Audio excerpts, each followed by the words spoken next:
Good afternoon, everyone, and welcome to part 9 of the deep dive of Final Fantasy XIII. We last left off just as the game transferred from the Cocoon part of the game to the Gran Pulse part of the game, and I did some behind-the-scenes prep work because this is the point of the game where it becomes a little bit more open world, and a deep dive video of me just running around the open world looking for side quests to do isn't exactly the most interesting. So today we're going to focus pretty much exclusively on the changes the game has made between now and between the Cocoon side of the game and now, and to explain exactly why all of those things are important. And so what we see here is the side quest markers are the Broken Seas, and one of the things I wanted to point out at the last game is how the game explores what happened down here at Pulse. So what we have here is the remains of a city and a bunch of Seath running around, which is basically the way the game explores exactly what happened. Is, if you remember what Seath are, they're the remnants of Lissi that didn't accomplish their goals, and as a result they turn into these monsters. So what essentially has happened down here in Pulse is all of the people who used to live here either died or became Seath, and as a result these cities just... oh boy, I'm dying already. As a result, these cities just fell apart, either as a result of the monster attacks or the result of all of their citizens turning into monsters and just not having the structure to survive. And so this is one of the ways that the game actually starts to really change between Pulse and Cocoon. Whereas in Pulse, you know, a lot of your storytelling is traditional. Here is a whole bunch of stuff that's happening in cutscenes. Here's us just showing you what's happening, and you're railroaded down this path that tells you this is what's going on and this is why you should care. This part of the game focuses a lot more on exploration and reading between the lines to, without actually being told, figure out what's going on in Pulse, what happened in Pulse, because you get almost no information explicitly about what happened here, but there's enough in the setting, in the level design, to explain all of it in intense detail. And so where I left off is that I have a couple side quests before unlocking chocobos, which just makes exploring the place much easier. And there's a cutscene here in the Yashas Massif with, I think it's with Hope and Vanille, that also happens. And that's another thing that happens here, is that a lot of your character interactions are now side quests and missable cutscenes rather than the structure that it had previously, where everything happened and was unmissable because everything just... okay. Because what it did is make everything just a part of linear progression. You don't got that anymore. You instead have an exploration focus. And of course, you get a combination of different enemies with various different difficulty levels. And so it's up to you to find out exactly what will and will not kill you if you decide to take it on. And that's one of the reasons why they push you towards a side quest at the beginning, because it gives you, in a controlled environment, a good reference for what exactly is Blizzard. What is in your power level to defeat, such as these goblins. Not all that hard, except they keep beating up on Vanille, which isn't very nice.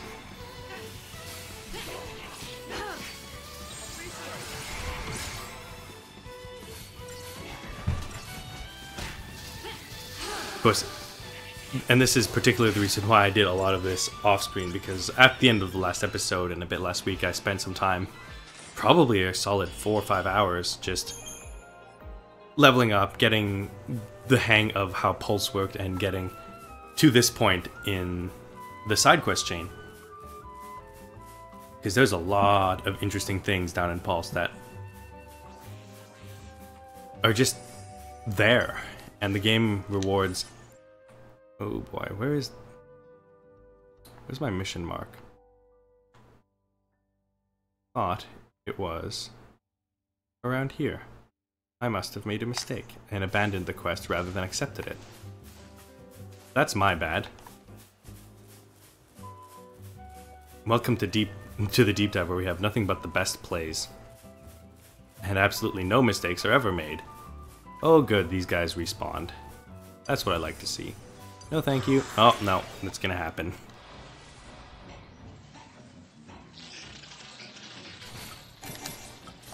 Alright, we'll try to do this more aggressively this time.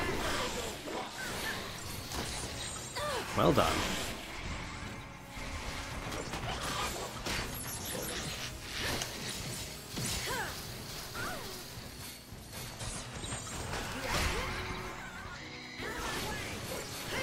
Okay. Much better.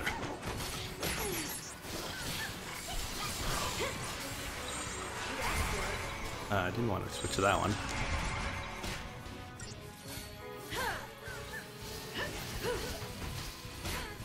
No, Fang!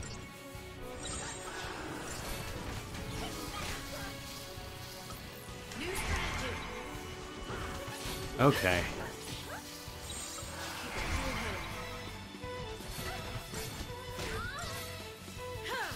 Gross. Stop trying to... Very mean, these goblins sometimes. And we're done.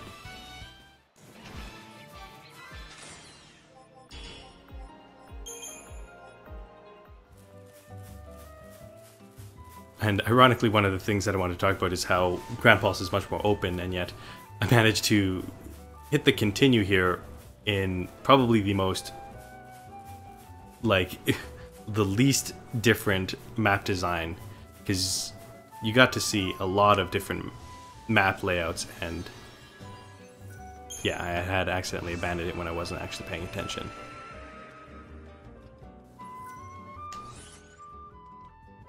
Because yeah, it's literally right there. Yes, I managed to cut back into it when the map was exactly what you've been used to. Essentially long hallways with monsters in between that you try not to fight. And oh, this is going to be the third time you see me fight these guys. Let's try to dodge them a little bit better. Yep, I'm over here. Oh boy. And they sure do not make those ones easy to sidestep. But given how important it is to start leveling up down here in Pulse and how it is more exploration focused, it's... oh boy. No thank you. Okay. It is worthwhile to get those levels because boy do you need them to advance. I have a feeling though this is going to be, yep, the exact same fight that we've been running away from, only with one more small goblin. Just to make things that much more interesting for you. And by interesting I mean exactly the same. But that's fine. The more there are, the more ATB bonus Lightning gets with this equipment set that I got her. Look at that. It's just a non-stop blitz rampage here. And so that's the other benefit of this part of the game is if you've, like me, gone with this more tactical choice rather than just choosing the strongest weapon, this is when you start to really see the positive influences of it. And that's important because it's always good to reward your player for taking risks when it comes to character development, when it comes to deciding how to optimize. Because optimization it's rarely easy to tell when you've optimized properly. It's rarely obvious that you've made a good choice when it comes to how you build your character. And when stuff like that happens, when you build a character to increase your ATB as you hit things, and you fully fill your ATB at the end of a combo, it just feels good. It just feels rewarding. And some of the balance in this part of the game is actually really impressive. Yep, thank you. Alright, now I need to get to that cutscene. It's just there. And yeah, that sense of balance, that sense of progression that they put into Gran Pulse is actually really interesting because there are a lot of very difficult fights and there are a lot of very impossible fights right off the bat. But it also rewards you because once you start learning how... You're at a point in the game where you should know how the game works. You should be able to figure out what's good and what's wrong, and as you start to gain the higher levels, when you start to get the better equipment and figure out how to do things properly, it's gonna start rewarding you very quickly, when before these insurmountable challenges suddenly become surmountable.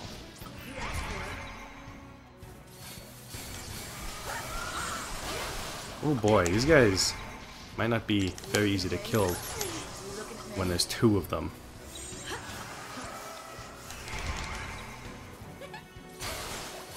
Like, ow. Not pleasant. Could you not? Yeah, we're gonna want to do this. Ooh boy.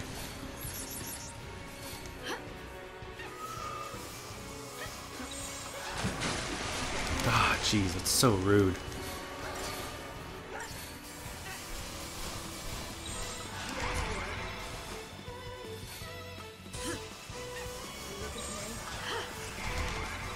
Okay. We just gotta stagger one. Ow, come on!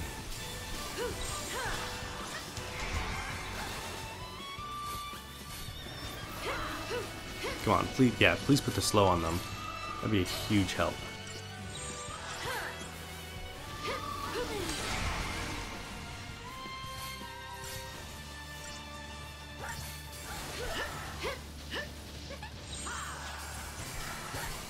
Come on, get those heals out. Thanks. You looking at me? You looking at me? Use strategy. No, this is gonna hurt. Okay, it didn't hurt me. Oh boy.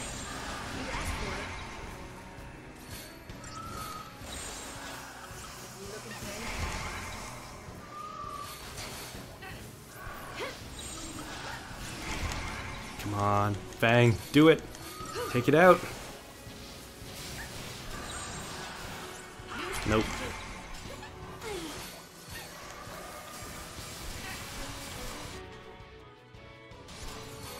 Oh boy. This is turning into a doozy of a fight. But we're almost in the clear. Ah, oh, come on, I just... Okay. Time to turn it around.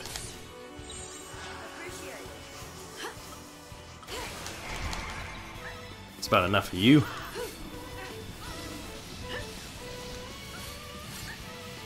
Oh sure, now you get all the debuffs like they're nothing. Is that really all of them? Huh, surprising.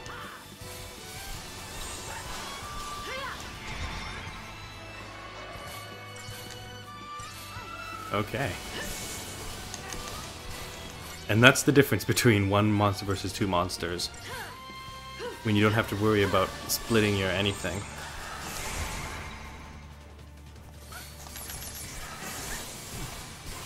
Off you go.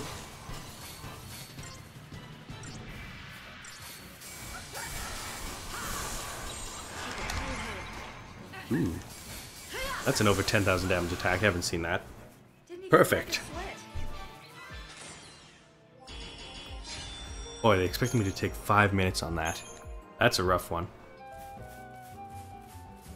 And so, I think once we're done this cut, like, I don't think we had much storyline that really happened that's missable outside of the recording session, because, as before I mentioned, this is all focused on exploration, on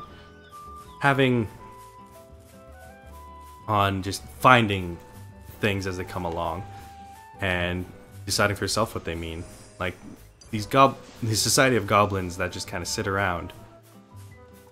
I'm not sure what that means, actually. But instead, we're going to have a little cutscene that happens here. I'm actually surprised. You gotta be ready to drop by now. Don't overdo it. I won't. I know my limits, unlike some people. Oh, now who's the tough guy? So you get a lot of small scenes out here in Pulse of stuff like this, just figuring out what the local scene is like. As mostly Fang and Vanille fill you in on stuff that's going around. And they said it had a home, somewhere near Amber. So that's good news, right? If we stay on its tail, we should end up in your village. I mean, if you can follow a giant What's flying wrong? monster. Right. I feel like that's a bad plan from the start. And so yeah, instead of getting the long cutscenes that you're somewhat accustomed to at this point of the game, you get small little tidbits of stuff like that that happens based on essentially side quest triggers. The side quests determine a lot about how much of the story you get access to, because I'd passed by that place several times before. No, I don't want that. I don't want what you're selling. Several times before completing the side quest we just did, but because this is sort of a semi-structured part of the game, those little scenes become the reward for following the side trails, for doing these quests when they're not exactly necessary, for taking the challenge on, and they become the less extrinsic rewards for doing all these things, because the obvious reward for doing side quests is the experience points and the loot and the unlocks that you get from it. But also getting just small scenes is just a good way to remind you that, like, hey, that thing that you had to do, the storyline that we were trying to tell, it's still there. We're still paying attention to it. Oh boy, there's a bit of a control glitch there. Yeah, they're just simple reminders to say, hey, there is a goal that you have to accomplish and you should go towards it. In keeping with the fact that, well, that very nonchalant approach to the goal is essentially what the party is going through right now. And I think there's a small little sign over here with Hope and Vanille. There it is.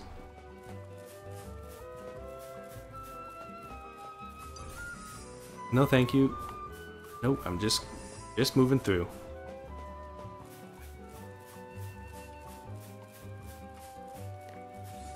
Oh boy. Nope, not worth it.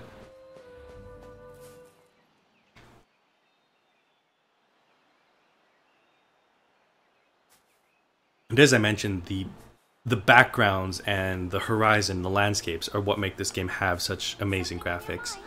It's not just technical. I was just thinking. It's not just the fact that, oh, the graphics were the most well-developed in their time. It's the attention that's paid on these landscapes, on the environments. The sky here, Because trees.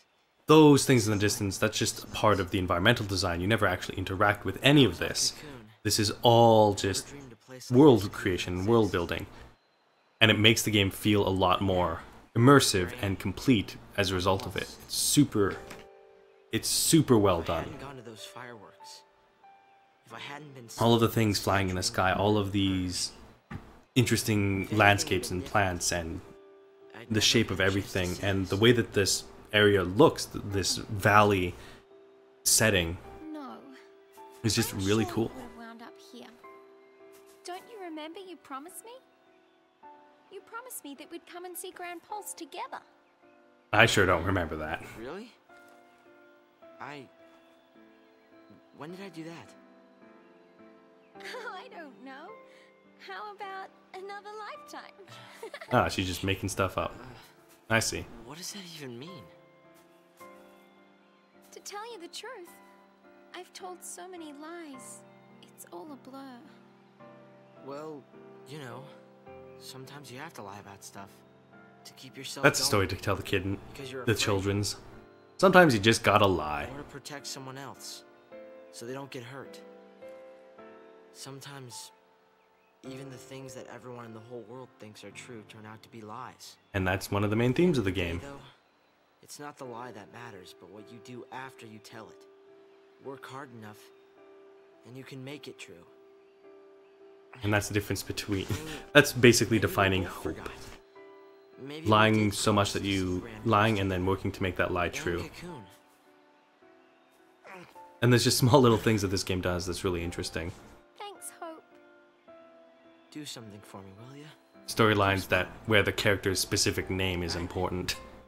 It makes me happy when you smile. I didn't know you felt that way.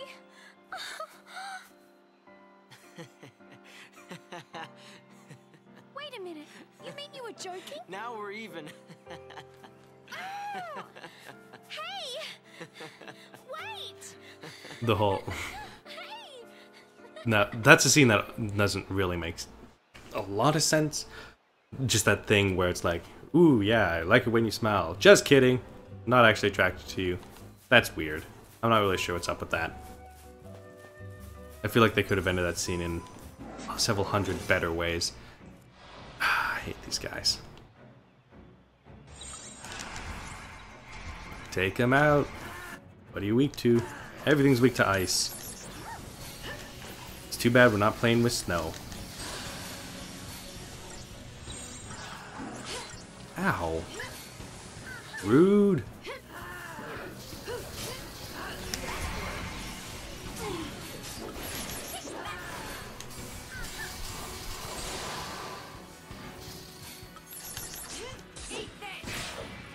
Oh, yeah. Taking my kill fang, as you always do.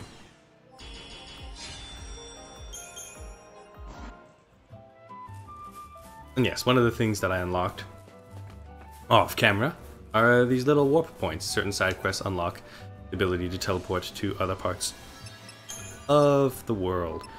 So we are headed to the Arkhild Steppe.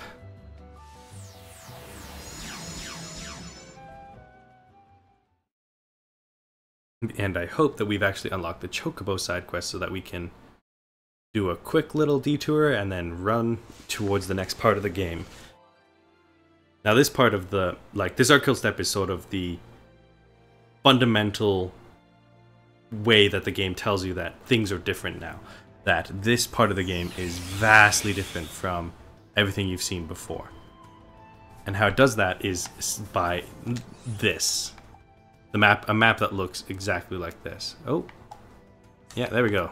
Chocobo side quest is unlocked, and it's on the way anyways. And just all of this, you have Cocoon in the distance, you have just a massive landscape, and just go. The fact that if you actually do engage these behemoth and wolves, they just wreck you.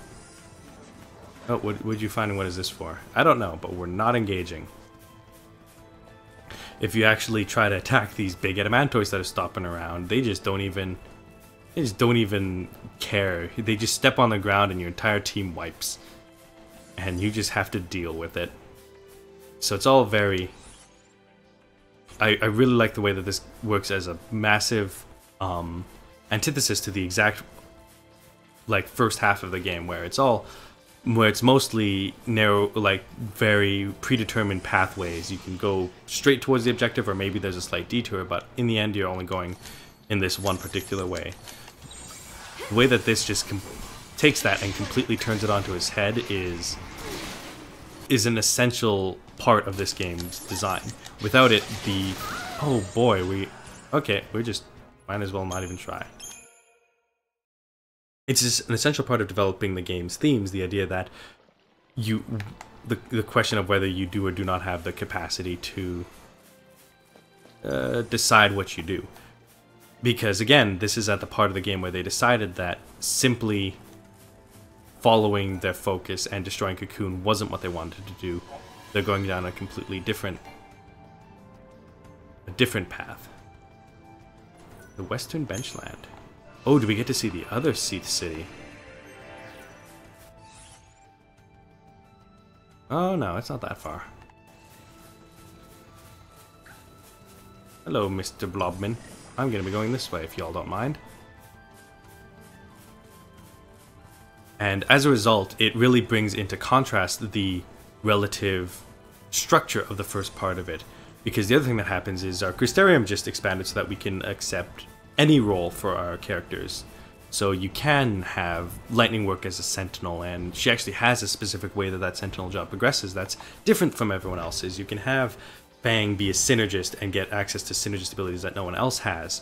And so not only do you get your characters the ability to follow other roles, they are uniquely equipped in each of them, which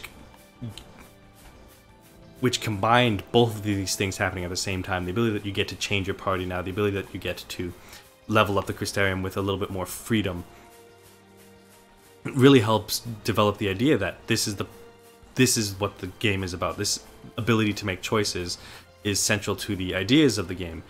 And I think one important part of all of it is that even with the spectrum of you can decide to do whatever you want, you still have the main objective marker pointing you in the direction you ostensibly need to go. You still have the Crystarium working on a generally linear path.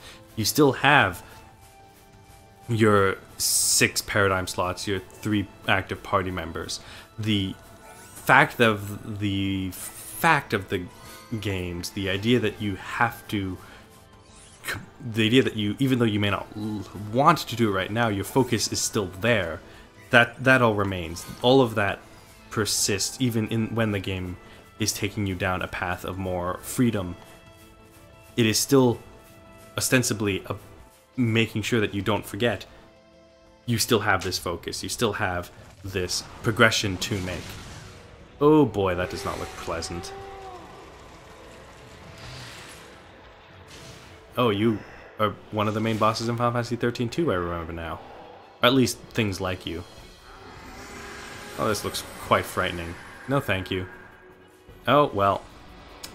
Too bad. I mean, we should be able to do it. These are the introductory side quests. Alright. Off to a good start. Seems like you stagger easy. Well, that was a thing. Alright. Back onto your feet. Relentless Assault. Okay. So that was fun. It just wrecked all of our stuff. You weak to anything? Resistant to physical. Hopefully Odin learns that lesson. No, don't use all the shield.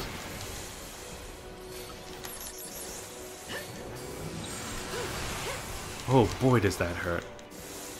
I don't think there's a way around that. It just kind of hurts you a lot. Oh boy. Okay.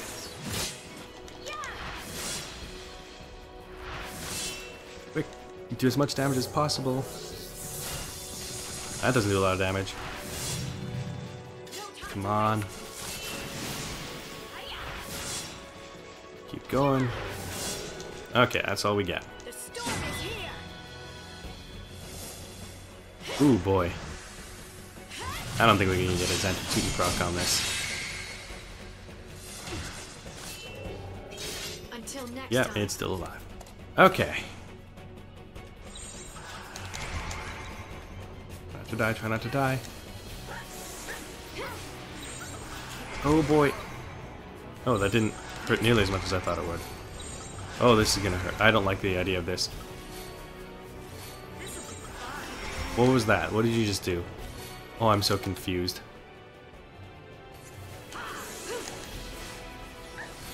Bang was not the best. Well, I guess the double. Oh boy. Oh boy. Spread out so we don't all get stomped. Oh, oh good, it can get launched. Oh, that's a lifesaver. Wait, it has Deprotect now? Weird.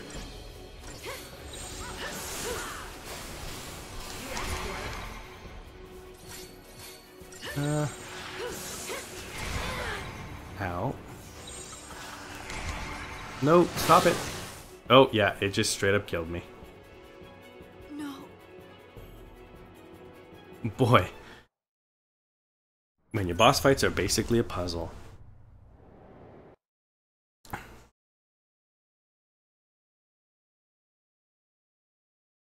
Alright, let's see what we can do to win this.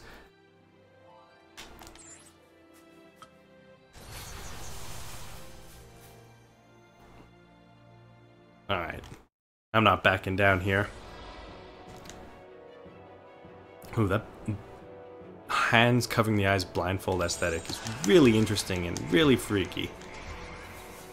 I am not a huge fan. Okay.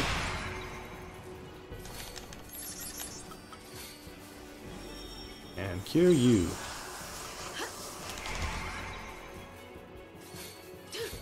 Needs to be disabled. Oh boy, we're gonna get another smack. No, thank you. Okay, good.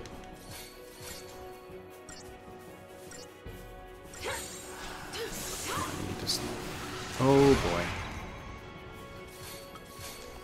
Yeah, with Protect that does so much.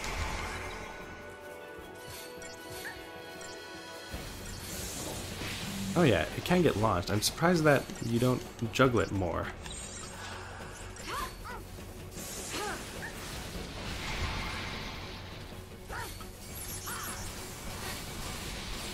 Oh, if you're not gonna juggle it. Oh boy. Why are you letting it attack us? Oh, well. Can't interrupt that one. Are you immune to poison? You sure are.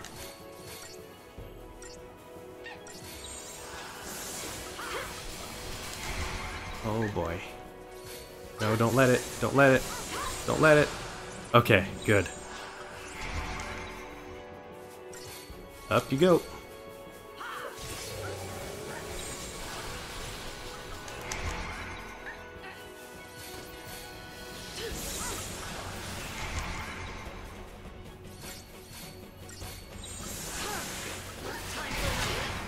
Yeah, that's about what you expect to see. Ooh boy, these guys got a lot of life.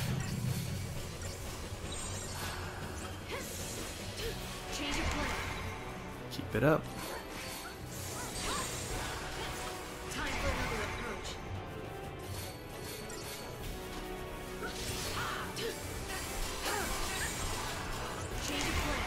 Come on, get the stagger. Nope. Oh, we can attack the fist. Oh.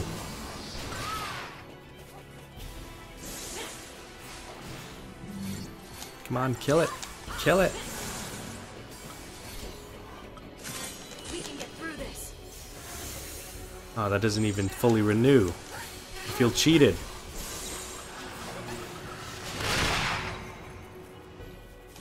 Oh my god, Vanille did not die.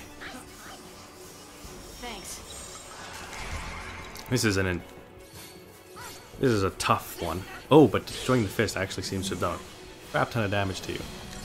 And that's why you should pay attention to the menus. Oh yeah, that seems about right. Here we go! Oh, I thought he was doing a massive jump there. Instead, he just got launched into the air.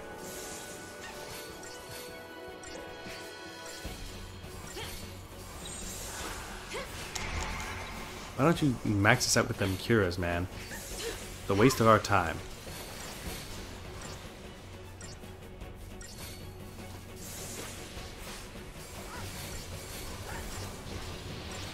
There we go. Yeah, that's about right.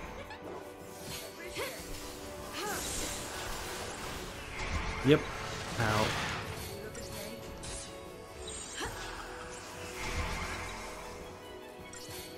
I still got all those. Never mind.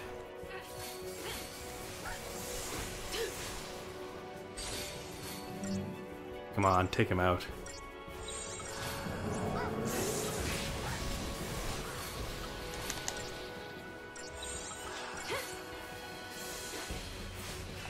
Okay.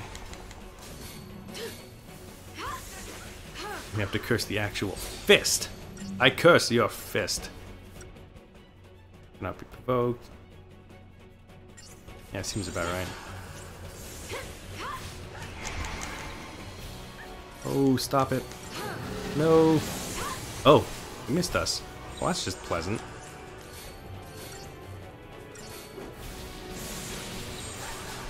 Change of plan.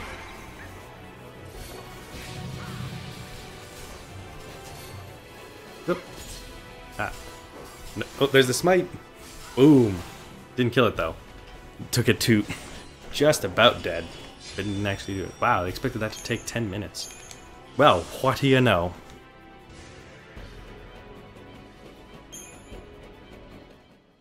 And just like that, the Chocobos return to the Airkilt Steppe.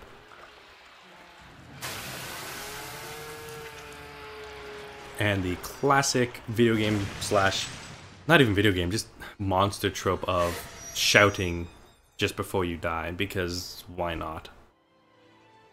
And hey, the Seath are gone. Now it's just a lovely little monster-filled area. I don't even know if these guys can rightfully be classified as monsters. They're just little guys, but you know, the fog is gone. What does that fog have to do with the Seath? What does that fog have to do with anything? I don't know. But there's also some sheep here, so you know it was a good thing that you just did. And that's part of how the game decides to tell its stories at this point. And it's a very open world way to do things, to just have this side quest where you do a thing and then doing it changes the landscape. It's very Breath of the Wild. It's very Dragon Age Inquisition about it, where the side quest that you don't know has massive, well, not necessarily massive, doesn't know has significant impact on the environment, ends up actually being a storyline thing. That's something you don't really expect from Final Fantasies in general, and from this game specifically, given the first part of the game. And the way that this game develops that marked difference is actually really impressive. The way that it delivers on two vastly different gameplay experiences, not just in the same game, but in a way that allows them to contrast each other in a way that uses both of their strengths to the best of their ability, is actually really impressive. Because this is, in many ways, the better parts of an open world game, that it's mostly exploration focused with a clear objective and tons of things to explore and find. And it's the best parts of a linear game with a structured story that lets you figure out what's going on, and with a generally more succinct and well-developed main story that you don't see in a lot of open world games, because it's really difficult to tell a really compact and well-developed story in a game where you don't know what your players are going to do, what order they're going to go places, and when they have the capacity to do all of these side quests. By structuring this open world aspect inside of a linear experience and putting it into a part of the story where they've essentially decided to divulge themselves from the main story in order to do this sort of exploration focused thing, allows you to have the best of both worlds.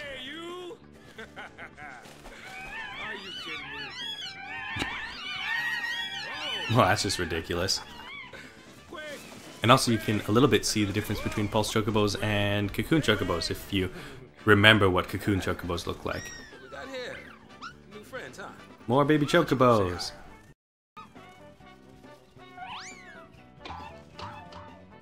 Nailed it.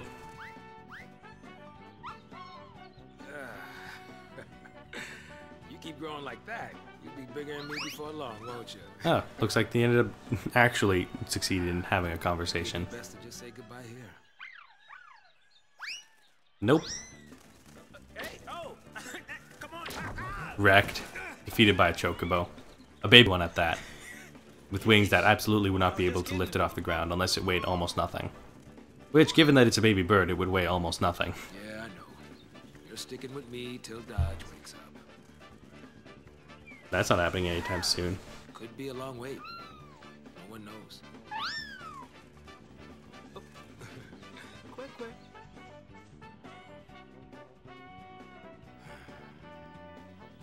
Hey! What Fang disapproves.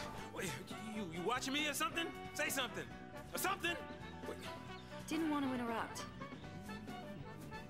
And, I didn't quite know where to begin. You don't have to begin anywhere. What happened to Dodge? Wasn't your fault. But Saz, You got more than enough weight in your shoulders already. Well, it seems that Saz has come to peace with My it. fault that you're a day, letting Dodge out of my sight like that. It does make sense. It's been quite some time since he heard the news. and you're just gonna deal with that on your own. Is that it? I don't have to. And he did hear the truth that it's like, And you- it's the Foul Sea that are really responsible for all of this. Alone? That kept you going, didn't it? Listen to me, trying to act all parroty. Well, don't give up. You're getting the hang of it. Really.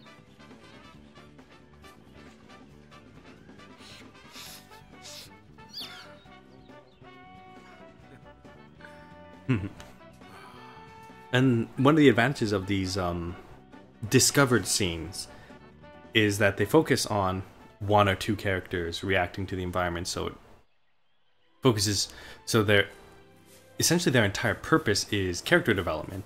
There's no, because the plot is basically at a standstill right now, and that means that all of these scenes have the singular purpose of making you more connected to the characters, of making you more invested in what they're doing in their reality. No, thank you. I don't want to deal with you. Beautiful, aren't they? Woohoo. Wait, is that a Seath Stone in the distance moving? Hold on, what the? Oh no, it's a quest from this little baby chocobo. Come here, baby chocobo. I want to accept your quest. Yeah, over here. Please. Please. Oh, come on. Alright, fine.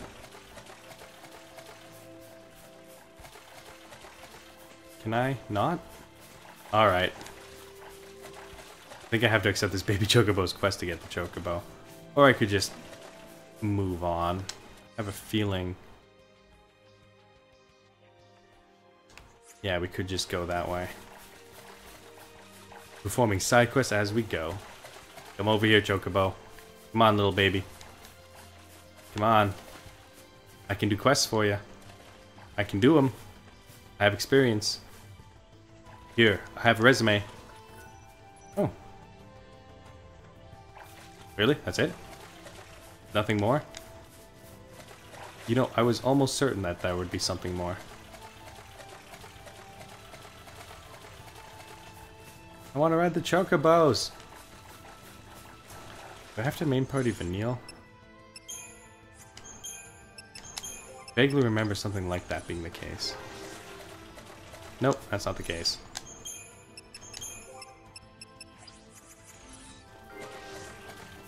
Or maybe I just need some solid greens or something. Oh well. We did the quest. Let's move on.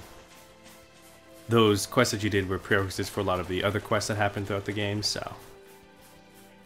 And many of them unlock the teleport stones that you need in order to get easy access throughout Pulse. So it's not exactly a waste of time. Especially since the point of this game is really to explore. Pulse has a lot of interesting things going around in it that you only really get to see if you're paying attention. I don't want to deal with you. And that little chocobo pond was one of them. But in the interest of actual exploration, let's do some actual exploration. Exploration. Enunciating is not my forte. One thing I think that would really would have improved this game would be weather patterns, or like day-night cycles, or some sort of thing to give the game that kind of progression. Though I understand that from a balancing technical and just convenience perspective, it's okay that it's not here. It would vastly change the way that exploration worked if you had to worry about a time cycle, and worrying about time in general really changes the way that you explore and would gate off content based on gameplay time, and it's not the kind of game that's really designed to convince people to wait around, convince people to just do nothing while you wait for the game clock to change. Especially since then, the only way to make that work well would be to implement some sort of way to skip time, and you're just talking about creating vast new systems for not really much of a benefit. I'm just going to ignore Mr. Big Adamantis there, because that's just a recipe for defeat. Oh hey, there's another chocobo. Can I ride that? Do I have the thing that allows me to ride chocobos now? Do I have to do a quest for it? I don't remember. It's been so long. It's actually in the book how to do it. And that's another thing that this game does. Why can't I ride chocobos? Ah well. That is one of the things that this game does super well, is that it includes hints to these things, this side quest, this open world idea in the game's manual, which I feel like is important, because if you're playing the game and realize that like, oh, this is a bit more linear than I'm expecting, for the people that actually read the manual, they know that there's more to the game they haven't seen yet and would help them play in. This little guy guarding that chest. Alright, that's your little treasure chest then. Ain't gonna try and take it from you. Not that I'd be able to if I tried.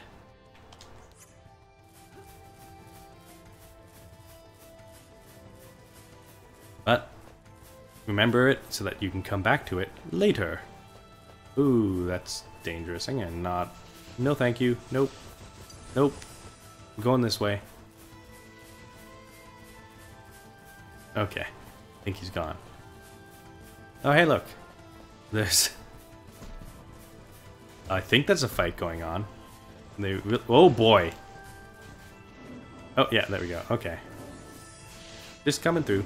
No, thank you. Both of those things look exceptionally dangerous. Aw, please take me to the new area. I don't want to go through those fighting guys again. Class B.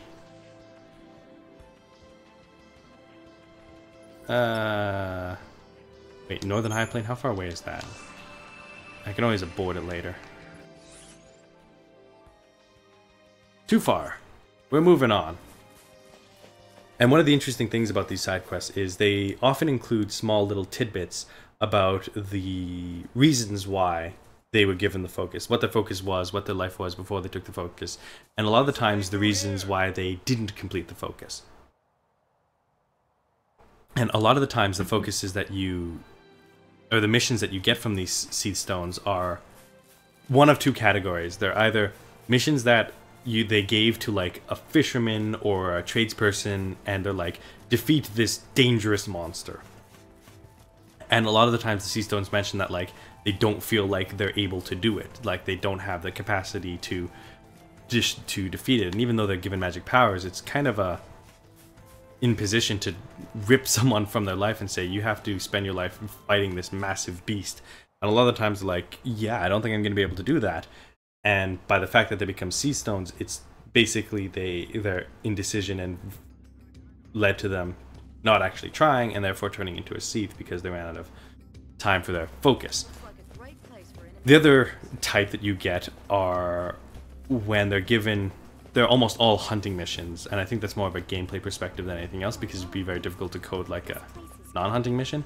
The other type of missions you get are ones where they're being told to hunt something that the person just fundamentally doesn't want to kill, like a local little mega beast, and it's like, why would I kill this thing? It's done nothing to harm anyone. And it's just because a particular Fal'Cie wants it dead, I'm supposed to, and they just decide not to do it. Is it weak to thunder? Well, no information. Oh boy. And so those, generally speaking, are the two types of missions that you get.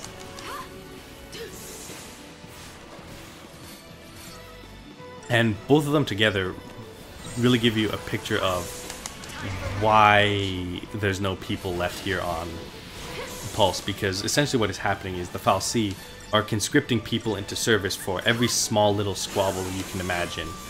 And of course what happens is, if they succeed at doing the thing, they turn into crystal and are, you know, no longer able to contribute to any meaningful society. If they fail, they turn into walking monsters and actively inhibit anyone from doing anything, and eventually taking over the cities themselves. So as a result, you basically, by all that information combined, you get a picture of why Pulse fell apart, and it's literally because the Fal'Cie just kept conscripting people for whatever random chore they wanted to do, and causing a just causing society to vanish.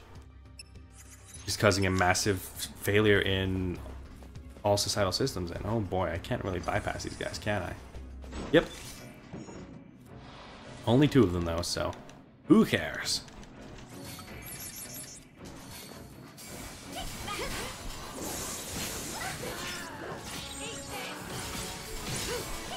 Oh boy, these guys are actually pretty defensive.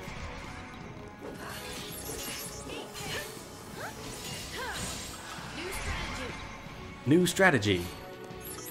Actually debuff the peoples. Lightning and earth, eh? We're weak to lightning.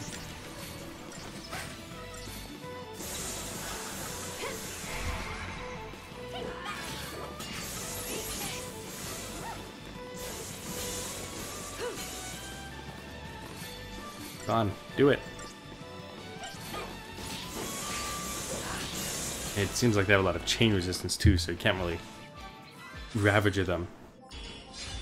And that's part of discovering exactly how to defeat enemies. What's the problem, Fang?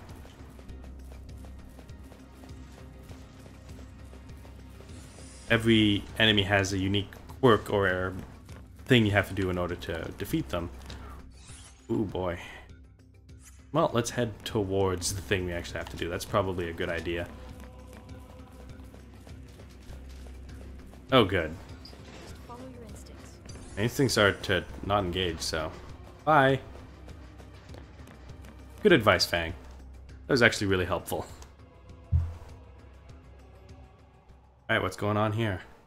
Oh yeah, we get to see a Tomos. A Gran Pulse Fal'Cie made this path. Yep. I bet it's off digging more tunnels right now. They seem different from all the Fal'Cie we've seen on Cocoon, you know? It's like they just plow through, without caring what happens around them. That's true. Then again, we were able to build our village on land cleared by Fal'Cie. We lived alongside them, just like you do on Cocoon. Oh yeah, this is just like Cocoon. In a world this big, who knows what we'll find? Mostly side quests.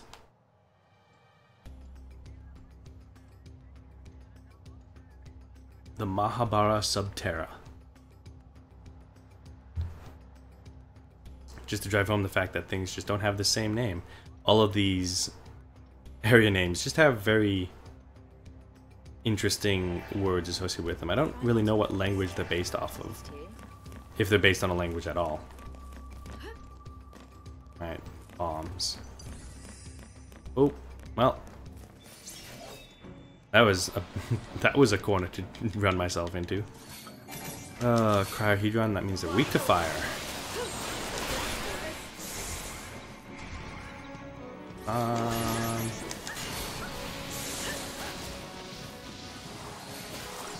Oh no. No thank you.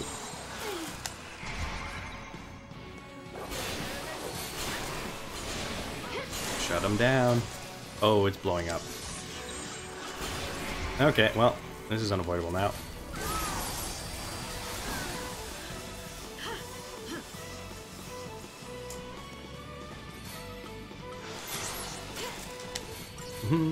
Get everyone back up. Oh boy, oh boy. Get Vanille back up. Get Vanille back up. Did I get Vanille back up? Oh, it didn't really matter because if lightning dies, we get a game over. Right. Ah, bombs. a very classic Final Fantasy monster. And that's actually an interesting thing about Final Fantasy games in general, is the monsters they have. Oh, jeez. They're going to make me actually clear through this. There are certain classes of monsters that you just do not want to fight. Bombs being like a pretty clear one of them. 7,000 healed? Are you kidding me?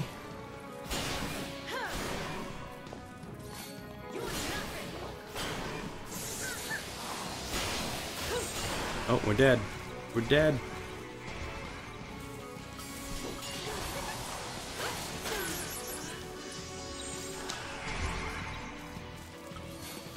Yeah, I think we're just dead again here. Yep. No getting over that one. Huh. So yeah, they put these things in your way and you gotta clear them. Let's actually try leveling up through the Castarium, because that'll make a huge difference. Ooh, Ruinga. Yeah, that'll make a big difference. And that ATB level, perfect. What are we waiting for here? Just making progress. Ooh, Fyra. Also important. I think you can get an ATB level through your commando. So yeah, as you can see, I'm skipping a lot of the side paths in order to quickly get to those ATB segments. Because really, that's more important than most other things. And that's part of the freedom that you get when you get to this level is... Where's your ATB segment? Oh, you already got it. Okay. Oh yeah, because your Hecaton here comes so much later. Okay, then. Oh, wow, you're really behind on your Ravager here. That makes a difference. Yeah, it really opens up the freedom you have when it comes to developing your characters, which, you know, makes a huge difference now that you can level up literally any role, and you can choose to speed through to get something like an ATB segment if you really want to. And it'll make a huge difference. Alright. Let's actually hit that save, because it's not going to remember the Crystarium thing. If I have to hit retry again. Thank you.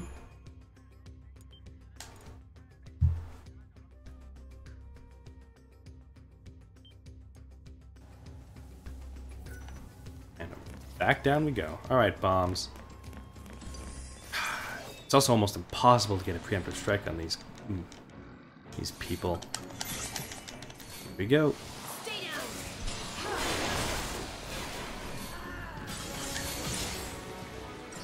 Keep going.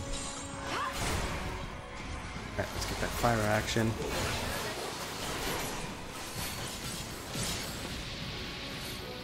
Come on. Nope, not happening.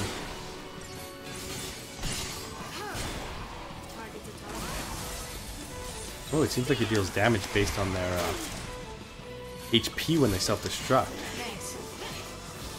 Oh, that's important. Come on, don't let it... Oh, well, it seems like it blew up without any fanfare there. That was weird. But I'm not really going to complain about that, because now we get to succeed. And that's the difference that, well, leveling makes. It didn't seem like I got a huge bonus, but it was enough to turn a boss into a win. I don't like fighting you guys, you take too long. And I'll just do some farming off camera anyways. Oh yeah? This is filled with giant mechs and tunnels. I thought we came out of Cocoon to escape places like this, tunnel scenarios. Though the Arkilled Steppe was, I think, one of the main areas that really had that true open feel. It is where a lot of the side quests interface with, and is like the main hub of the Pulse, because essentially once you start going down this avenue, it's pretty clear that you're going towards the main story, and so they start, you know, pulling you towards the main story and create more, ow, that hurts. And create more structured encounters.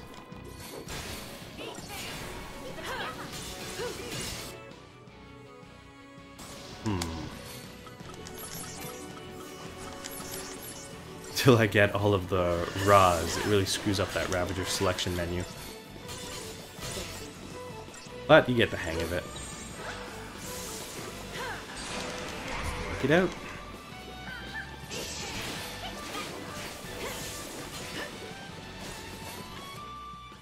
Oh, weak to fire. That settles that.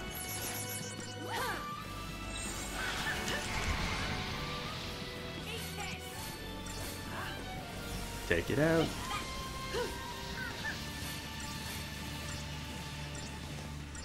Really? All that work and all you got was an Impero? Oh, good enough. With Thunder too. Oh, it's just resistant to certain things.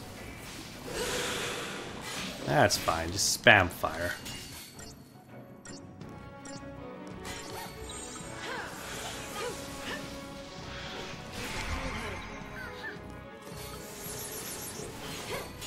Ooh, that hurts, Vanille.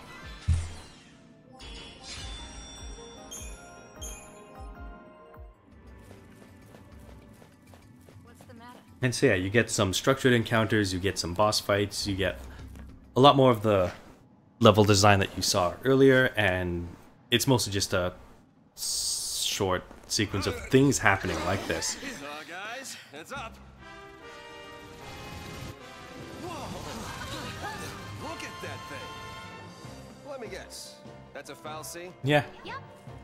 Busy carving out new tunnels. Making roads where roads ain't meant to go, huh? Yeah, it kind of sounds like us. All right, roly-poly. Let's hitch a ride on that thing. Now you're thinking Gran Pulse How style. are you gonna hitch a ride on a roly-poly thing? I mean, they do. It doesn't really make sense why they're able to ride it. Oh wait, no, because they get into like a compartment inside of it. They just have to do a thing.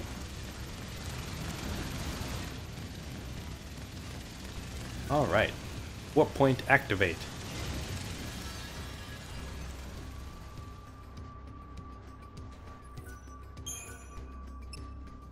Oh, so yeah, this person couldn't fulfill his mission because he was meant to fight a specific Ambling Bellows, but he didn't know which particular Ambling Bellows he had to defeat. And so, essentially he failed his focus because he just, in a minefield of identical looking enemies, he just wasn't able to find the one he was specifically devoted to beating, which was this one apparently. So it's good that I have. Oh wait, no, it's the one behind it. Well, time to get some practice defeating it before we move on.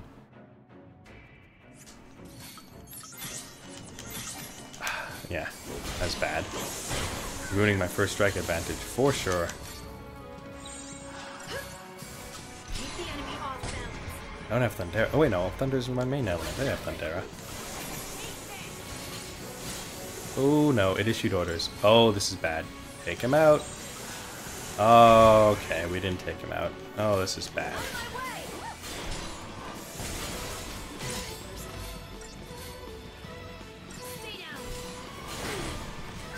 Ow. And I died. Good job. Good job, everyone. We did it. Again, a thing that was fixed in Final Fantasy XIII too. In this game, when your controlled character dies, you just lose immediately. No chance for, you know, your friendly characters that have Rays or Phoenix Downs to get you back up. You died once, time to restart the fight.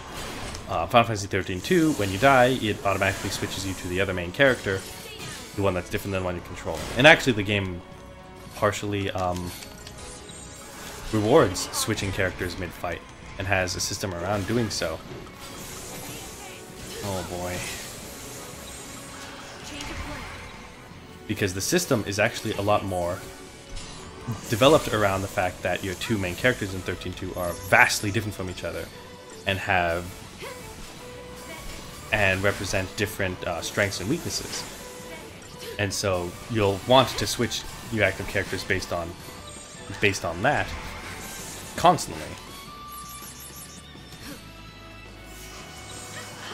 Oh, no, that's bad. No, I didn't want that one. No, we want to keep that delta attack.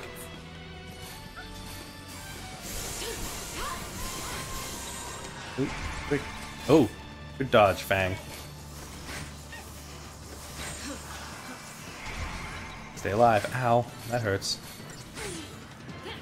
No, thank you. Okay. Just you left. Oh, did you just summon another one? Did you just summon another 3? Oh boy. Oh, nothing about this is good. And I'm dead again. And so it ends. Well then. When the pathway to the boss is fraught with peril. Alright.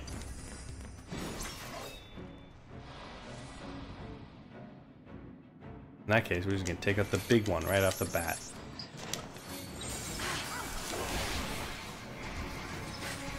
Ignore the hoplites, take out the big one. You're probably weak to lightning.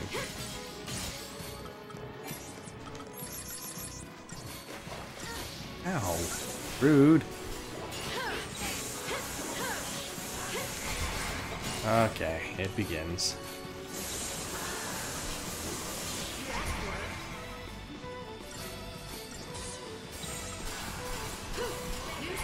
Ow.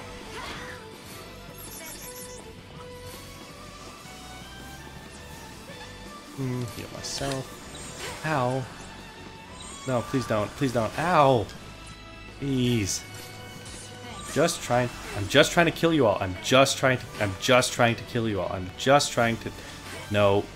Oh, come on. Why are they even focused? That's so rude. No. So rude. I don't appreciate that at all.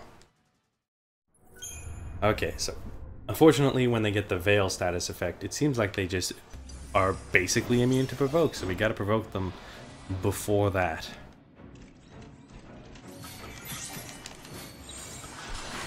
So, let's just do what we're doing. And do this.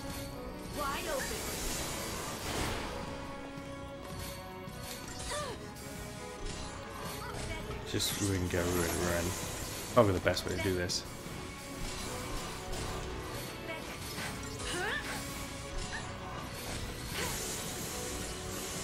Okay, but like, we didn't even get the full provoke on that when we were doing it the whole time.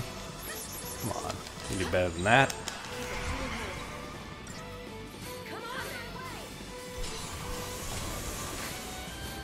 There we go. Unfortunately, I don't think I'm ever gonna get to the oh, I should probably heal Fang. To the 6 ATB mode where I can just spam double Ruin and everything is beautiful. Beautiful.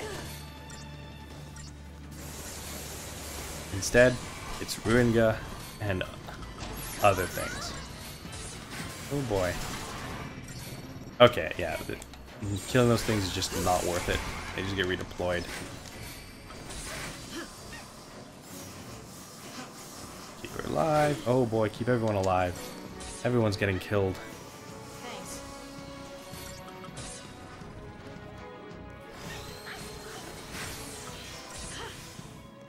Okay, I think I have access to a Dispel.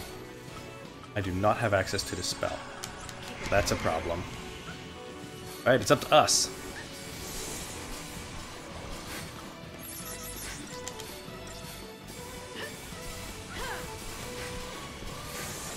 Oh boy.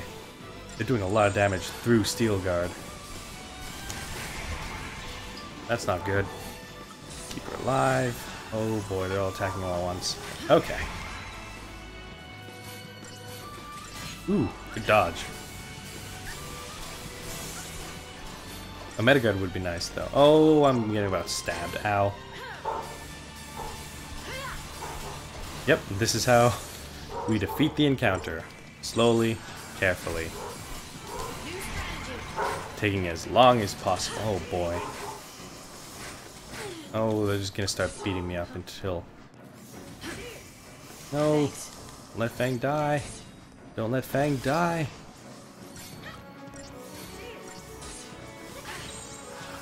I also can't let this guy lose his chain bonus. Gosh. They're making this tough on us. No, please.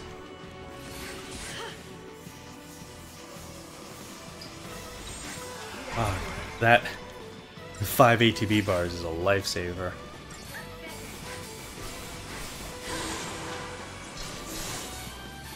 Oh boy.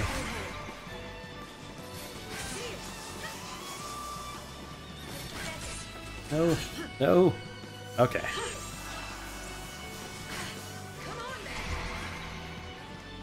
Alright, take this thing out.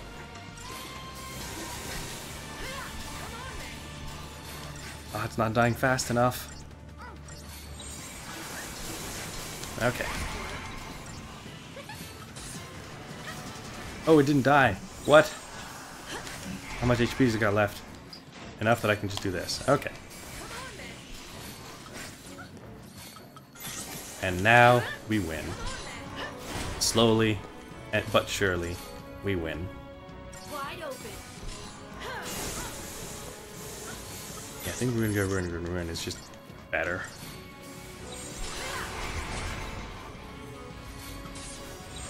Keep your HP up because you're about to get smacked. And continue smacking. Boy, they sure all take a lot of incidental damage. That's for sure.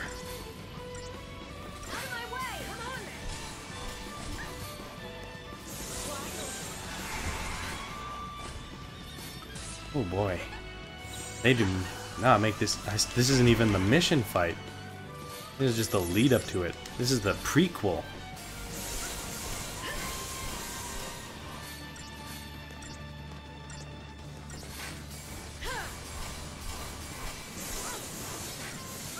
You get a counterattack with that stance, Fang? Oh yeah. Doesn't do a whole bunch, but it still does something.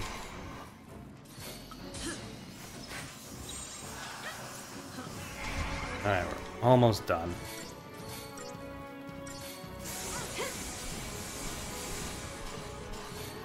Dodge! Oh, didn't dodge. Yeah, that challenge just ain't working. Alright. Bring out the big guns.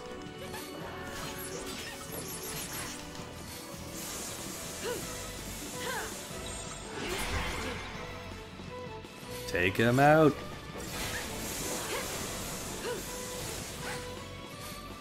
Oh boy.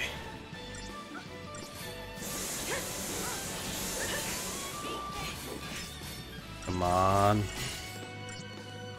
We're so close to done.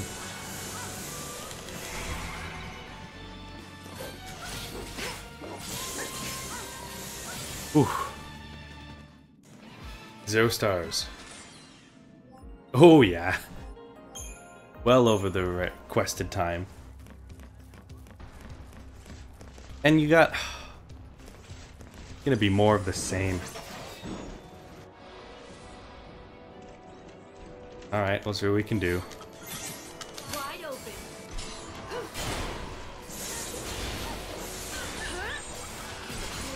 Okay. You're gonna just shout at everyone and it's gonna be a terrible time.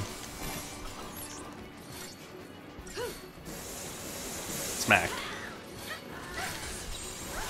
Oh yeah, I'm in diversity mode.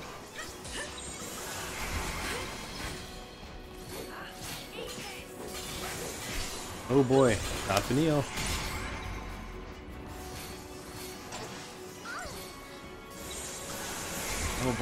Oh boy, save Vanille.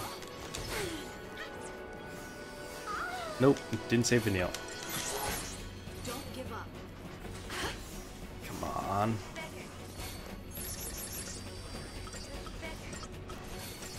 Seems like they... Ow, Jesus. Oh, there's a system upgrade happening. Wide open. Who is system upgrading?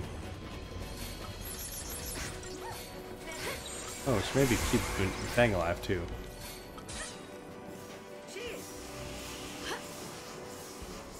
Ah, it's gonna be another fight like this. Isn't that pleasant? What do you got here?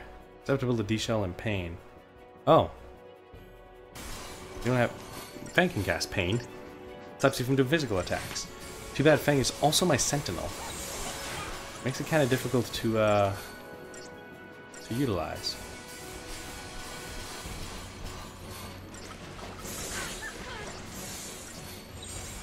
Okay. Let's extend. Heal Fang. Alright, let's see what we can do. What are you weak to? Lightning? Okay. Oh boy, you're injured already? Oh, these guys hurt so much. Let me die. Oh boy. Oh boy. Oh boy. Well, I'm just getting hit because they're trying to hit Fang.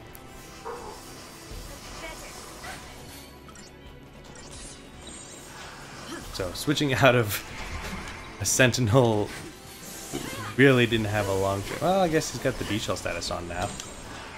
He's got a long-term payout, I suppose. Oh, you dodged. Well, would you look at that?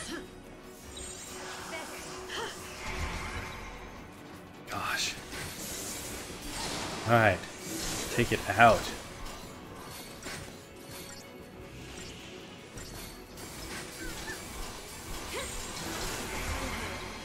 Bang alive. Get this thing out of here. Gosh, why do all these things have to be resistant to damage? Just who cares about good? Because I guess, yeah, it's weird that they have the resistance status and not just increasing the HP. I think it just feels more, probably because it just feels more fair for things to take less damage than just have a ridiculous amount of HP. Because it's easier for you to notice that this big enemy has an ungodly amount of HP than it is for you to notice that this enemy is just taking less damage.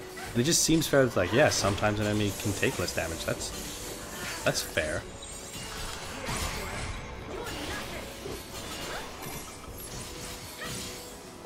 Boom, boom.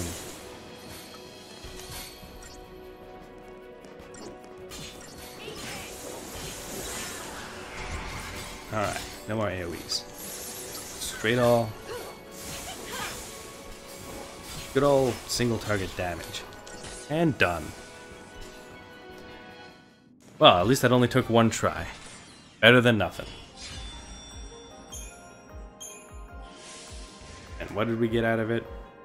A sorcerer's mark.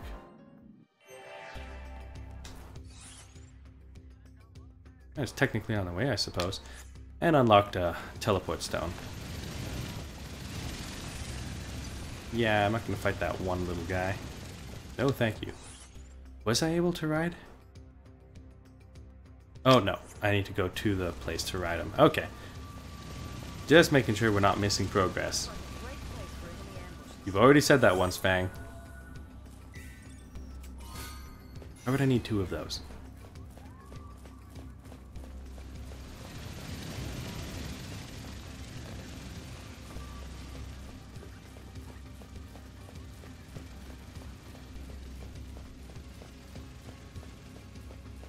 Ah, good.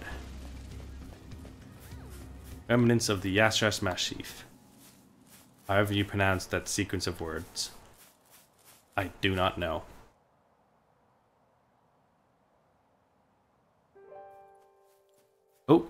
Oh, I really should have saved. Oh well. I remember exactly what this is. You remember them, right? Yeah, sure I do. They grew all over Airba. We can't be far now. It's my fault Gran Pulse ended up like this, isn't it? What? I remember everything. I became Ragnarok. I scarred Cocoon. And I left Gran Pulse in this mess. It was me. What are you talking about? It all came back to me. Everything that happened with iFocus. All of it. You're lying. No, it's the truth. It's all my fault. Don't say that! You have to tell the truth, Vanille. Vanille! Too late. Now we're summoning this thing. Hecaton Kier, probably the best summon in the game. The Eidolon knows the truth. Ha! I knew I was right. Wait! So you were lying? No more than you were. Admit it. You remember everything. It wasn't your fault. Vanille, Yeah, we should talk later. about this later. Deal with your problems. Deal with your right away problems now. And of course they have to duo it. Oh boy.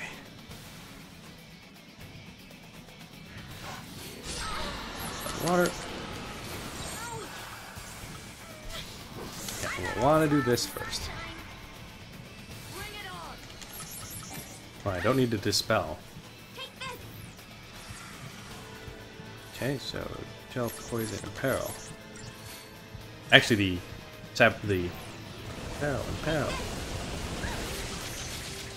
You need to poison? Good to know.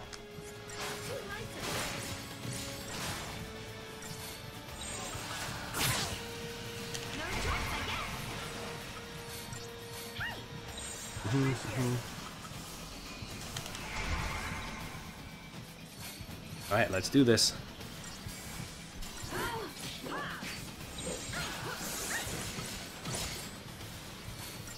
Oh, look at that looming... Oh, that's not looming wrath anymore.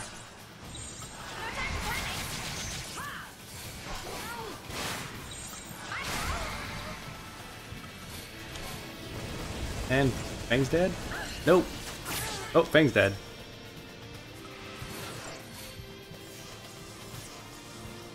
Techniques renew.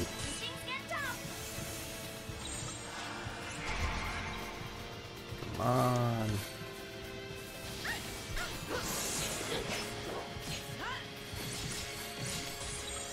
Lifeguard.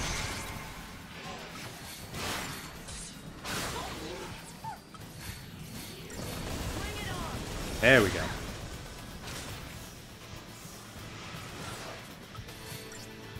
Gosh. Come on.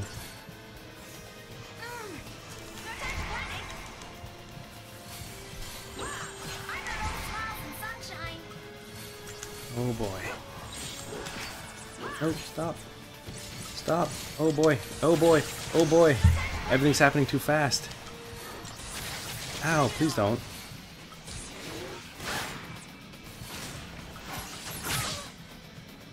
That was mean. And dead. Well done. We did it. We succeeded. Gosh.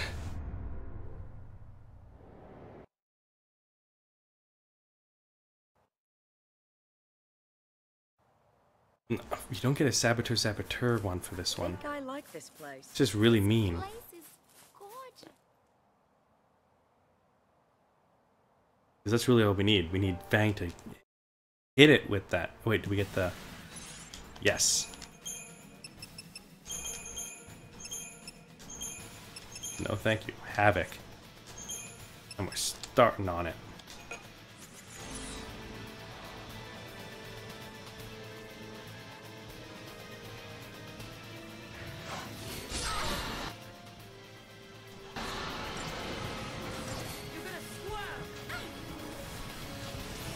I'm not gonna land a single one, am I? Oh boy, this is bad already.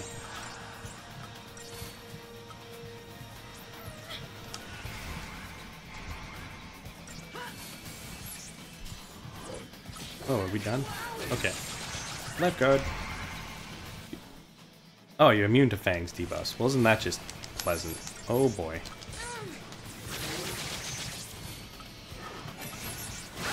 Yeah, it seems about right.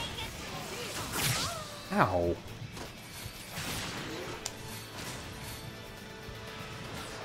Just so mean. Yeah, you gotta learn how to, Oh, well, actually, you need to do this.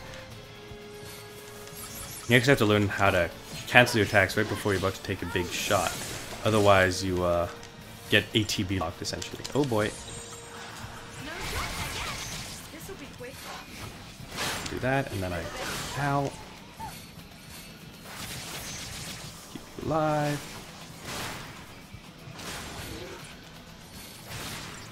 Oh boy.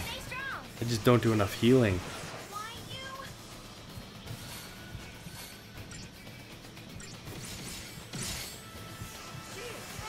Although healing does still trigger that stall up, it's not nearly enough to win.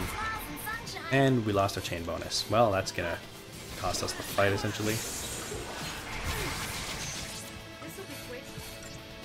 Ow, ow, ow. Yeah, it seems about right. Yeah, it seems about right.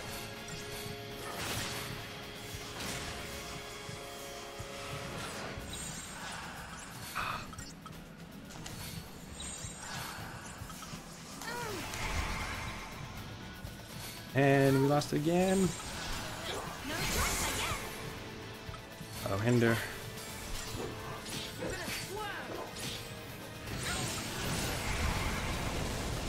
Ow.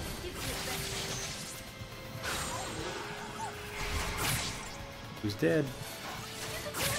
It's not us. Oh gosh, we didn't die.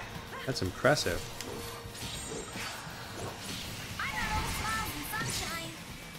Can we actually do it? Can we actually do it?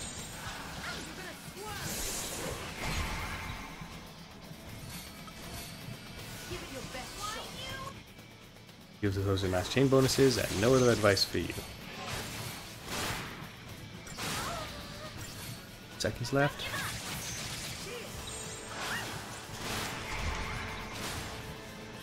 Come on. So close. So close. So close. Nope. You lose. Do not pass go. Do not collect $200. Go directly to jail. Do not roll doubles until you get out. You have lost. Ah. These Eidolon fights are always a joy. Alright. We're taking the easy route out. This place is gorgeous.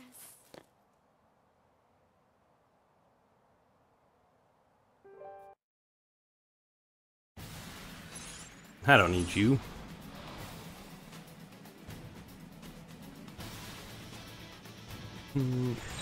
Saboteur Commando. Let's do it.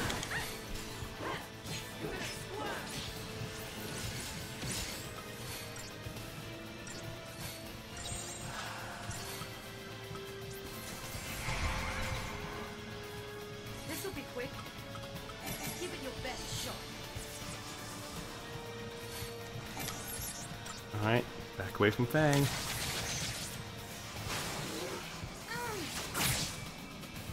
Wow, it's just going so much better. Don't give up.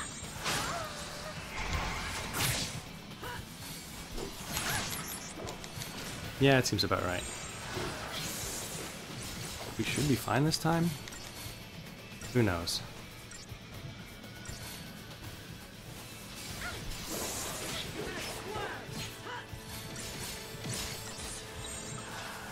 Yeah, do this. This'll be quick. Give it your best shot. Yeah, perfect. You're gonna block, and I'm gonna heal. Ow. Ow. Ow.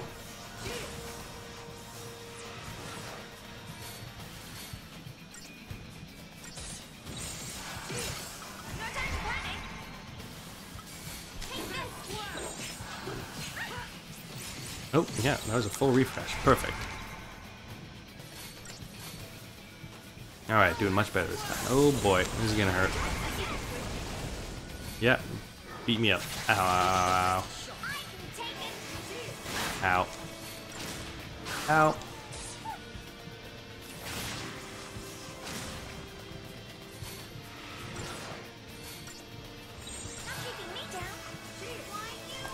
Gosh, not having lightning around to back up the heal like double medic just makes such a difference. Because even with this defensive shroud, like, we're taking a boatload of damage from him.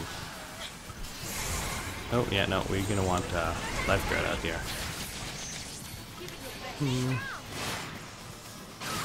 Yeah, that's about right.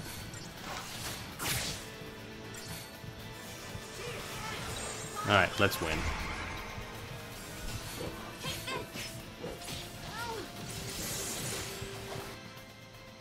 Oh, you're weak to fire. You're just straight weak to fire? Oh, you're probably weak to all of them because of Imperil, actually. But it's fine. This will finish up. No. No.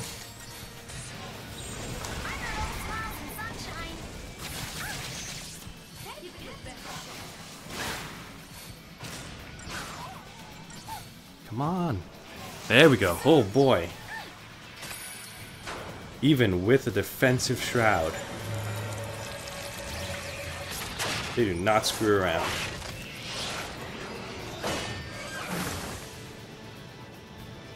Alright. Yeah, it basically turns into a mobile turret. And then it just shoots things down.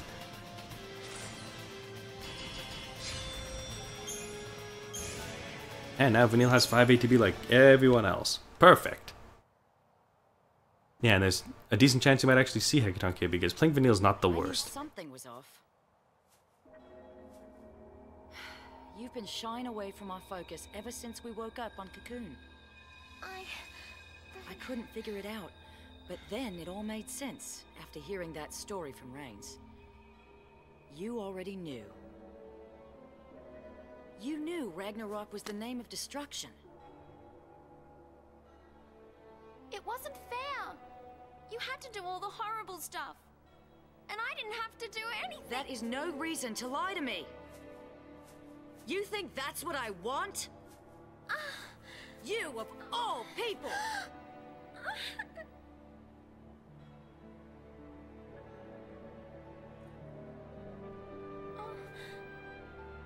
Poor kid.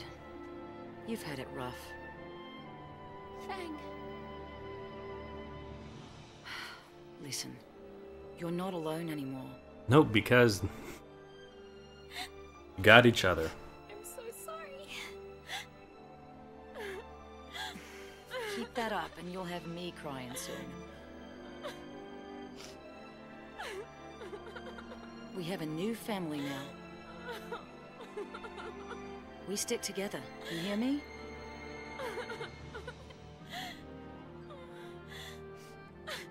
And it seems like this, which is why there's no doubt that they're a couple. Even though it's not explicitly said so. Alright, did you save my paradigms? You did. Wasn't that nice? Isn't that just the greatest gift you could have given me? You know what I actually feel like doing? I feel like actually using that Hecaton Cure. Let's get moving. Unfortunately, we don't have the... I keep calling them limit breaks. I'm not really sure what to call them. The character's specific abilities. Vanille gets death through the Saboteur paradigm, which is just a really good ability. And mostly good because you can use it to kill the Adamantises in... Oh boy. You can use it to kill the Adamantises in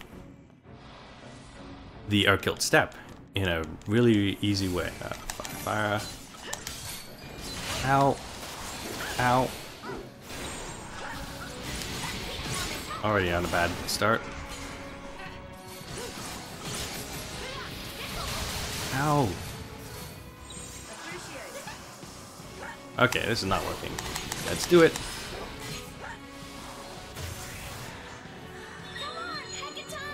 Hecaton Cure.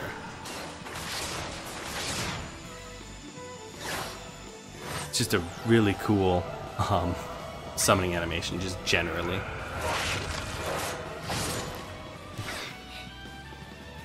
Let's go! Hecaton!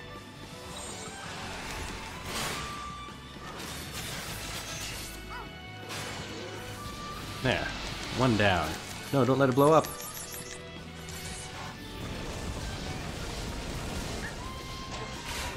Okay. Yeah, not letting you blow up, not letting the other one blow up.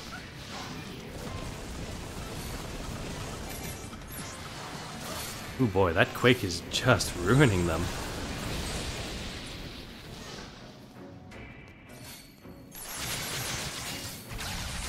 Oh, should probably heal.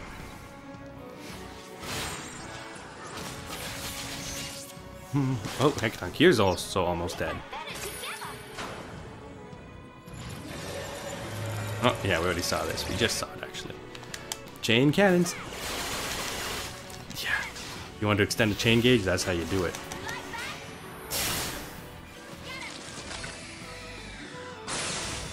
There we go.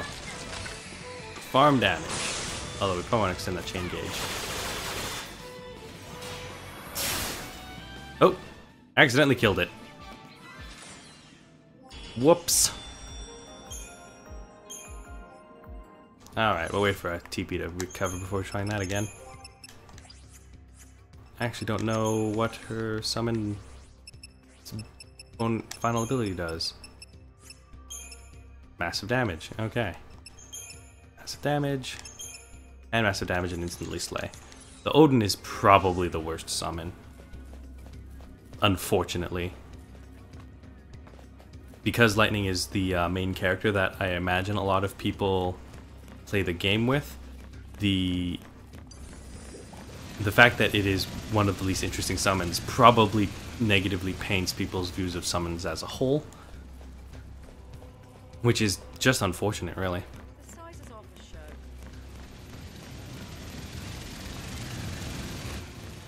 Because summons in this game are actually really good and really interesting.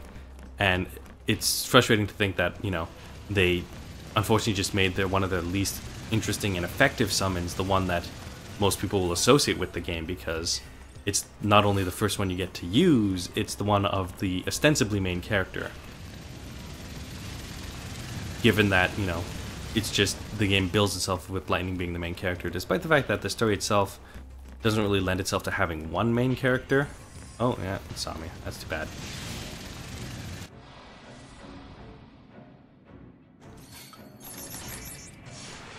Yeah, that's about right. Are we just dead? Did we just die there?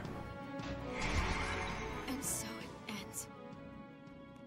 I think this is one of those things we're just not supposed to fight. And they really make it clear when they do stuff like that. Because yeah, there's a lot of enemies where there's just like... Yeah, nope, nope, nope. Yeah, there's a lot of enemies like that where you just fight them. Alright, let's see how this goes. And they just kill you immediately. And that's how the game lets you know that you're really not supposed to. Nope. I'm not fighting that many bombs. It's just a terrible idea. Let's take this nice and slow. Still oscillators. Oh, did we get a sneak attack? Perfect. Now we don't have to worry. One's Quake.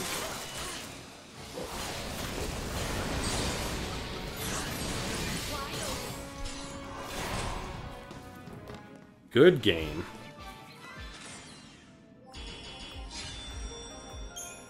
And yeah, the advantage of being low on TP is that I can use that Quake pretty freely because I get it back at the end of combat for sure. Oh, can we get a sneak attack on these guys? Ah, no, but still kill that bomb, and that's really all that matters. No, thank you. Oh, why are they all putting the differences aside to kill me? That's not what I want to see.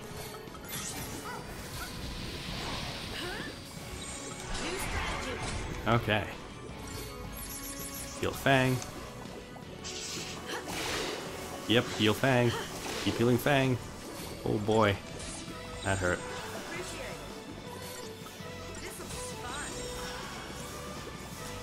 Alright.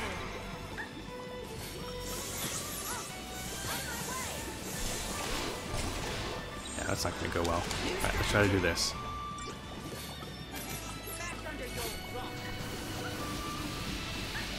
Ooh, Sloga. That's helpful. Ow, ow. Ow, ow.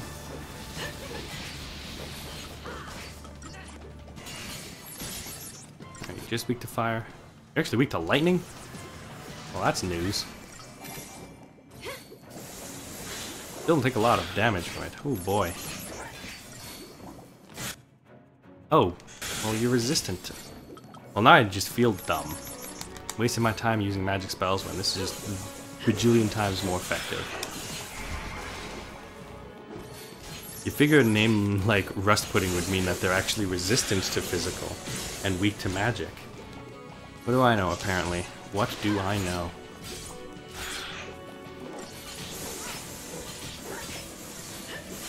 Fortunately makes Vanille real weak at this, because I don't think she actually ever learns Spark Strike and things like that through the Ravager.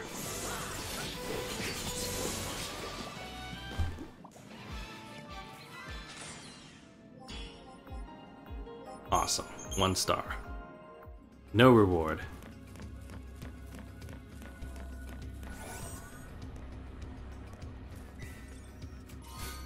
Ooh, perfect conductors.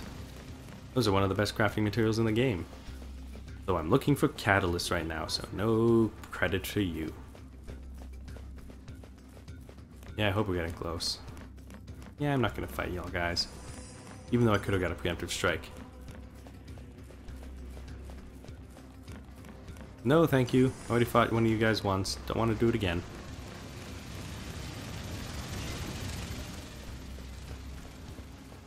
And actually one of the... As you level up, one of the best things that you get for leveling up is higher max HP. Because what that means is that instead of having to heal when you take 1,000 damage, you just ignore that 1,000 damage that you take and continue fighting. The less time you spend on the defense, the faster you kill the enemies, and the less time that they have to actually do things that make it difficult for you to survive. No way through. Man, that foul C must have been slacking. Oh, Hope's gonna use his knowledge. Wait! Stop already! Ugh, it's the vile peaks all over again. Hey! Hope! Get out of there! Nope. Yep.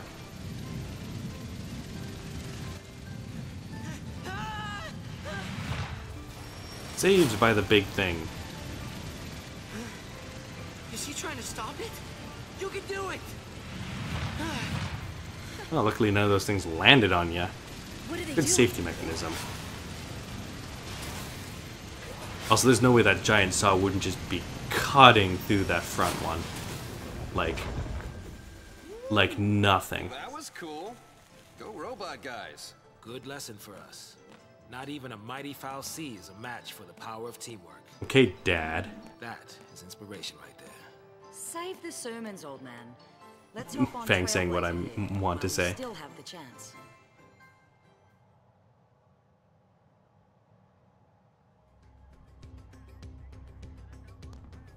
All right.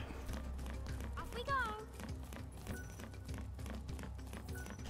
Yeah, it's just weird that this ostensibly unique organism, you can just go inside of it and ride it from one place to another. Also, it looks like its insides are spinning, so oh boy, does that seem like it's going to be an unpleasant ride. If, in case you wanted to ride an amusement park attraction from one part of the world to another, then this is the method of transport for you.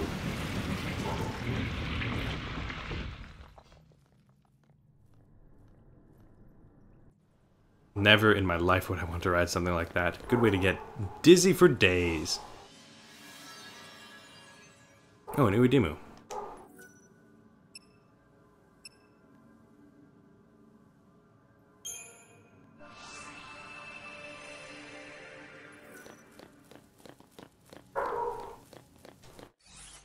Yeah, and that's right on the way. And that's, unfortunately, one of the things they do is those side quest stones are... Actually, it's not even unfortunate. It's an interesting choice that they made, that those teleport stones are locked unless you did the Chocobo side quest that you saw me do earlier in the stream.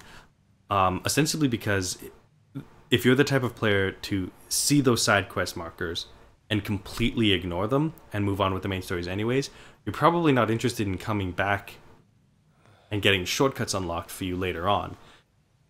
What you doing? I was talking to Sarah. Just telling her that Boy, Cocoon looks a long ways we're away. all gonna be okay.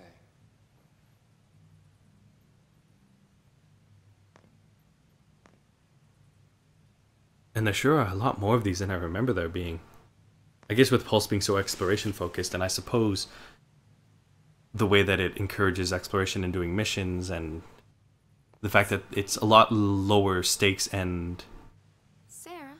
not lower stakes, it's lower intensity. The story has slowed down at this point, so its individual moments become a lot more,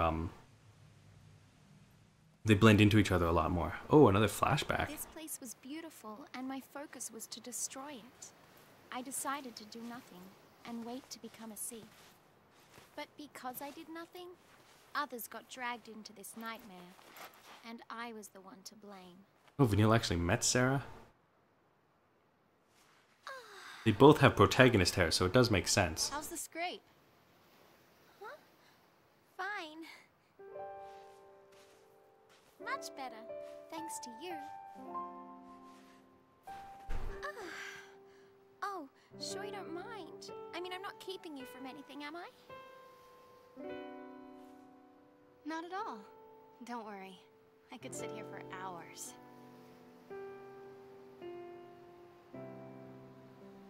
Hey, Sarah.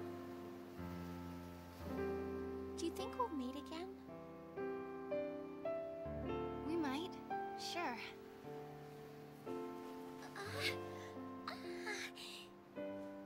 It's not all that hard.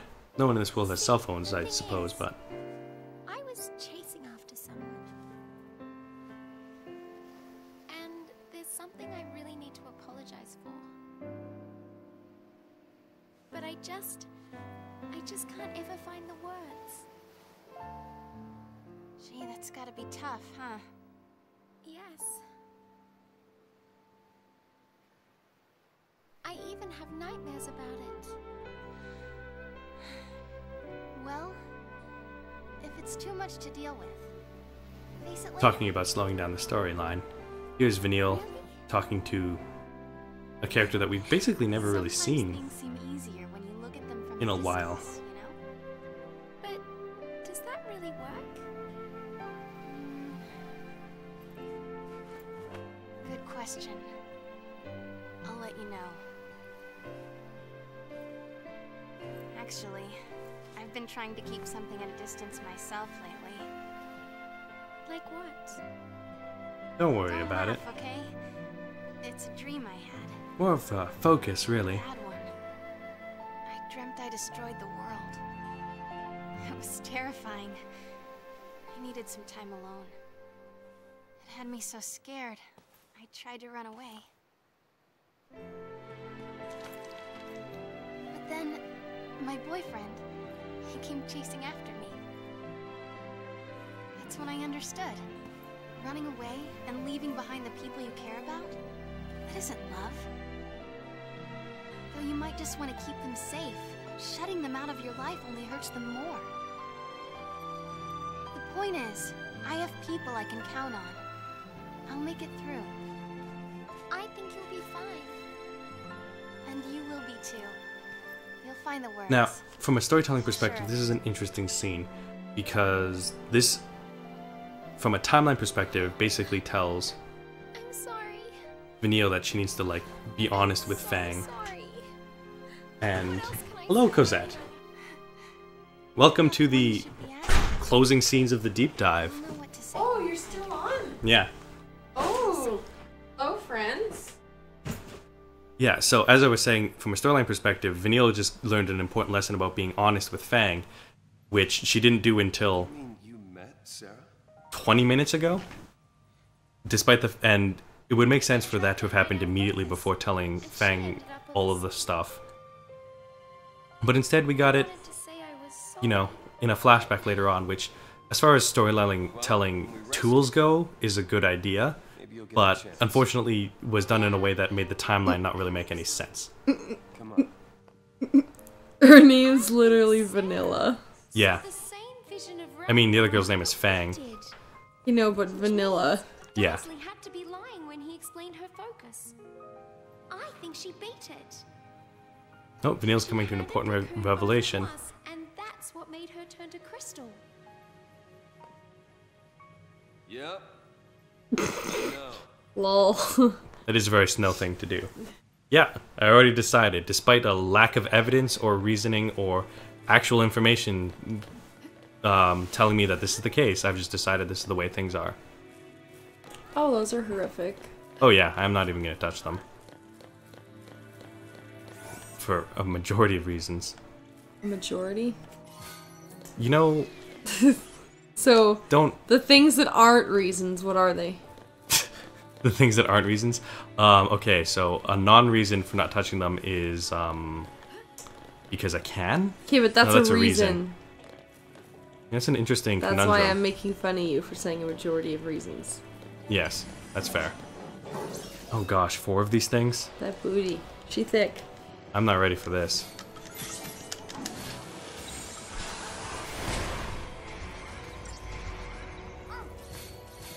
Okay. Oh, this is going better than I thought it was going to go. Mostly just explosions.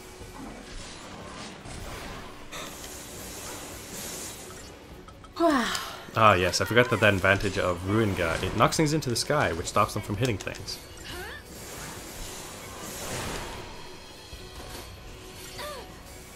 Oh yeah. Doing it the easy route. Wide open.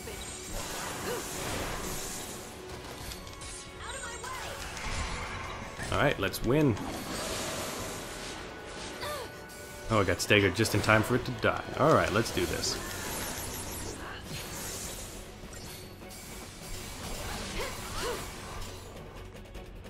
Oh, that was easier than I thought it would be. Probably does. But I also have that information here. And that information says, no! Yay! Hooray! It's actually a big question. I'm not really sure if YouTube Live or Twitch gets more attention to this. Because both of them have spikes, their ups and downs. And so it's like a little bit of venue and a little bit of like... I'm not sure exactly how YouTube Live / Twitch advertise this stuff.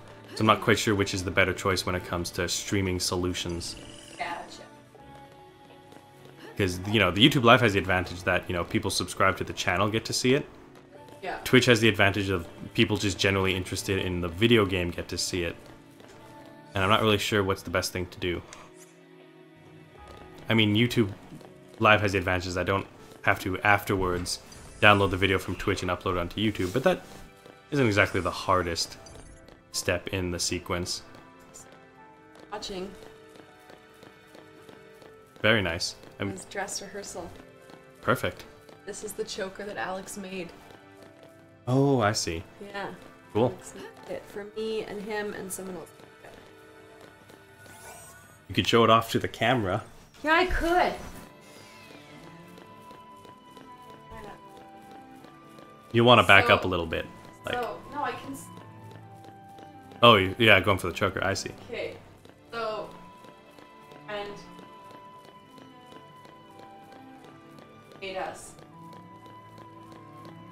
And in costume, I'm gonna be with bunny mask. So, I have very dark eyes Hey, and bright. Sarah. What dreams are you having up there? Perfect. We stop here for the night. Tomorrow's gonna be even tougher than today. All the exercising. Yeah, we're almost done the stream here. Because it's been about 2 hours. Yeah. And I'm gonna be... oh! Important scene coming up, I think. You see this one in the introduction a lot. And... yes. Lightning finally admitting How's Sarah? that, Same as we left her. Snow might have been right the whole time. Holding those electric dandelions. Feels so far away now. Sarah says she wants to talk. Oh gosh. She How long did probably that take to prefer animate? Skip the lectures. Hey! Once we're home, what's your plan? You're getting married, right? He's tough. Sarah wants to know. Heel lip. But Don't scare me like that. I was like, oh god, I've been You are getting married, aren't you? Don't you let her down, you hear me? Don't worry. I mean, they already told you they were getting married, Lightning. But I suppose this is you accepting that. That's all I need to know. We will see her, right?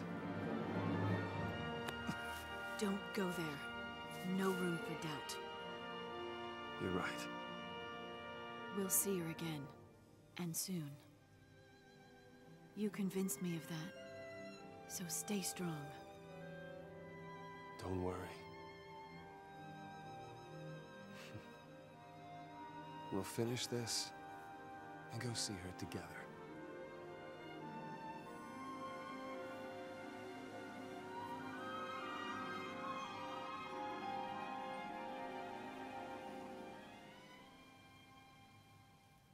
And that's basically the only story important scene we get down here in Pulse.